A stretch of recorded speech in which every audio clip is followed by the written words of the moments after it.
Halo, kembali lagi di TS Movie. Kali ini akan membahas film Ryuzo and the Seven Henchmen dan mengisahkan tentang Ryuzo dan 7 mantan Yakuza semua sudah tua. Bagaimana ceritanya, langsung saja ke filmnya. Di awal film, diperlihatkan seorang mantan pimpinan Yakuza yang bernama Ryuzo. Meskipun sudah lama meninggalkan Yakuza, namun Ryuzo tidak pernah meninggalkan kebiasaannya untuk berlatih menggunakan pedang kayu.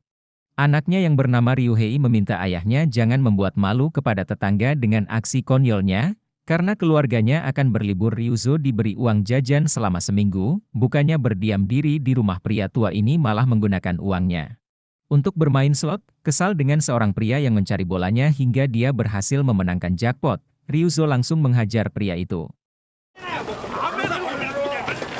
Keesokan harinya, Ryuzo mendapat telepon yang mengaku sebagai Ryuhei. Saat perjalanan dia kehilangan uang 5 juta yen milik perusahaannya. Saat berada dalam kereta, anaknya terancam akan dipecat jika Ryuzo tidak mengganti uang tersebut. Tak ingin anaknya kehilangan, Ryuzo berjanji akan membawakan uang 500.000 yen sebagai gantinya.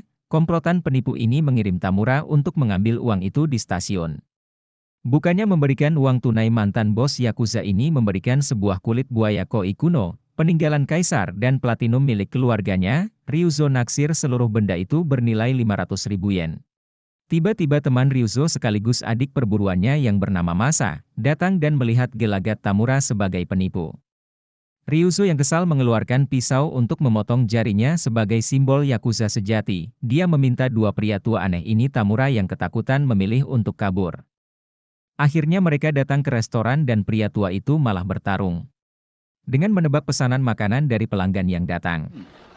Kesal karena tebakan mereka berdua, salah seorang pria tua dan pemilik restoran sempat menjadi sasaran kemarahannya.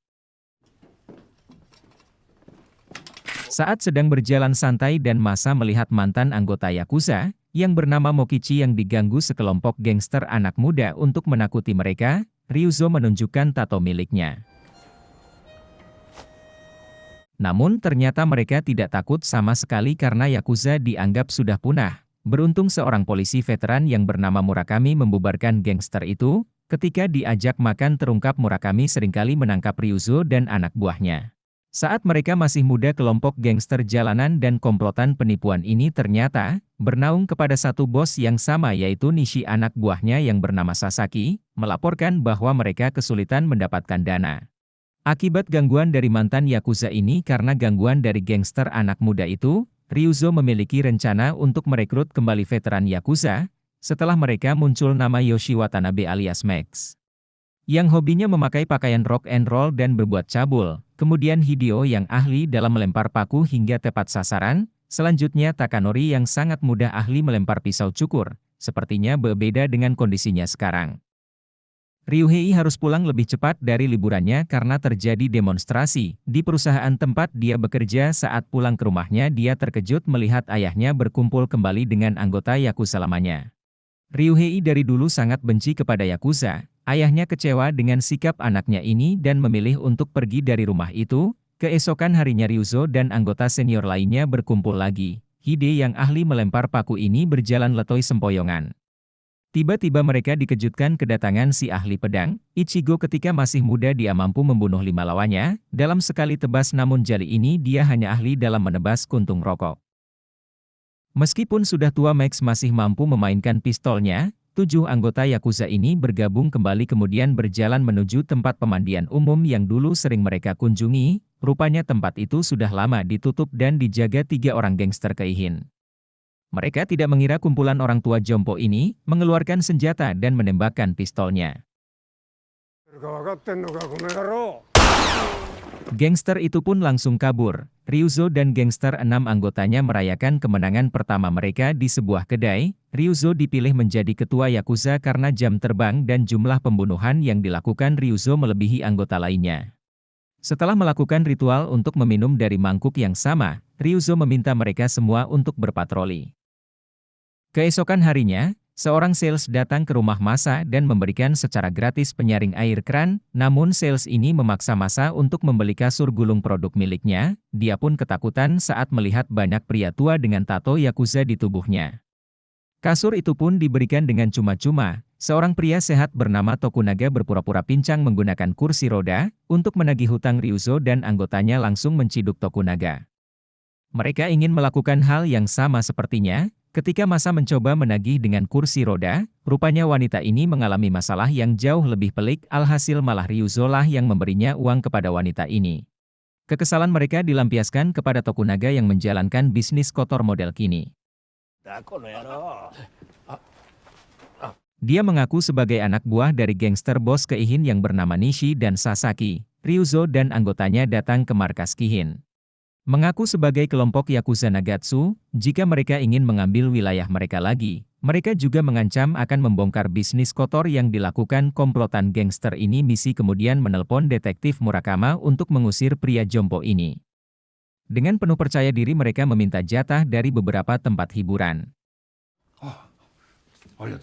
Dengan hasil yang mereka dapatkan mereka begitu yakin, itu karena si pemilik ketakutan kepada mereka padahal aslinya mereka kasihan melihat orang tua ini. Ryuzo kemudian melihat teman lama mereka yaitu Yasushi Kamikaze yang sedang memimpin para aktivitas melakukan demonstrasi kepada perusahaan yang dituduh menipu rakyat dengan menjual beras subsidi. Ryuzo belum menyadari bahwa anaknya bekerja di perusahaan ini. Esok hari Ryuzo diam-diam memakai mobil anaknya. Untuk membantu aktivis ini, mobil itu didandani dan dilengkapi pengeras suara agar tuntutan mereka lebih didengar oleh perusahaan dan diketahui masyarakat luas. Saat itu Ryuhei ditugaskan atasannya untuk turun ke bawah dan menanyakan berapa uang. Tutup mulut yang mereka inginkan agar aksi demo ini bubar. Ryuzo terkejut karena ternyata anaknya bekerja di perusahaan ini. Ryuzo memilih untuk bersembunyi agar anaknya tidak melihatnya. Menariknya di saat Ryuhei gagal melakukan negosiasi. Perusahaan meminta bantuan dari gangster Keihin. Tokunaga dikirim untuk menemui atasan dari perusahaan ini. Ryuzo langsung bertindak saat penipu itu datang ke perusahaan anaknya bekerja.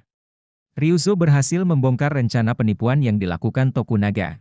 Kepada perusahaan ini jangan pernah memainkan mantan Yakuza, akibatnya Tokunaga dihajar oleh misi, karena seorang channelnya untuk mendapatkan uang telah gagal. Dan uang jutaan itu akhirnya didapatkan oleh Ryuzo dan anggota Yakuzanya. Sui bagi Ryuhei karena dituduh bersekongkol dengan ayahnya, dengan bukti mobil miliknya yang dipakai untuk demonstrasi. Nasib sial menimpa skuad Yakuza.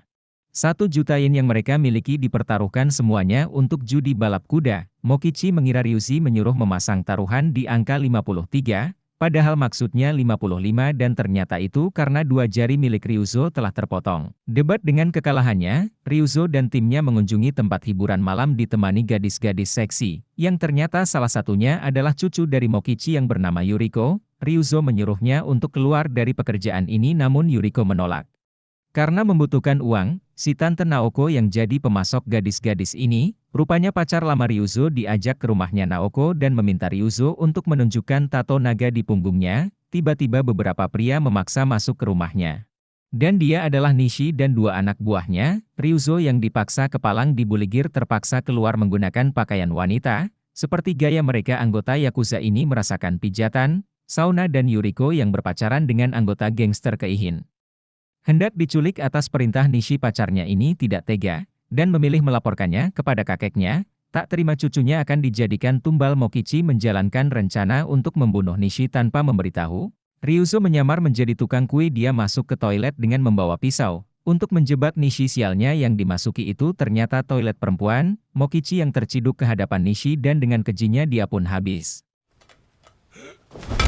Ryuzo dan anggotanya tidak bisa membiarkan Nishi hidup lebih lama. Mereka bertekad akan menuntut balas dendam. Setelah mempersiapkan diri dan persenjataan secara bergiliran, mereka menelpon keluarga dan orang-orang yang mereka sayangi.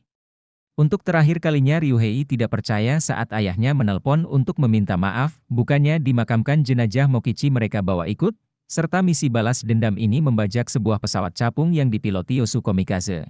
Mereka berencana untuk menabraknya ke gudang Keihin, namun yang terjadi Yosu malah berkeliling dan mendaratkan pesawatnya di kapal induk milik Amerika.